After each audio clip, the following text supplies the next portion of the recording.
Tribunas, kita beralih ke berita selanjutnya. Debat publik pertama Gubernur dan Wakil Gubernur Maluku dimulai. 3 paslon siap adu gagasan. Debat publik pertama pasangan calon gubernur dan wakil gubernur Maluku dalam Pilkada 2024 berlangsung Sabtu 26 Oktober pukul 10 pagi hari. Debat berlangsung di Hotel Natsepa, Jalan Natsepa, Kecamatan Salahutu, Kabupaten Maluku Tengah.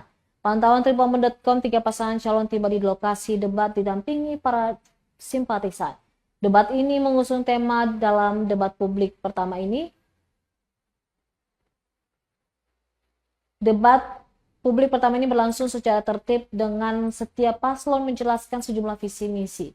Acara kali ini akan berlangsung selama 150 menit dan Ketua Komisi Pemilihan Umum KPU Provinsi Maluku, Syadek. Download Tribun X sekarang, menghadirkan lokal menjadi Indonesia.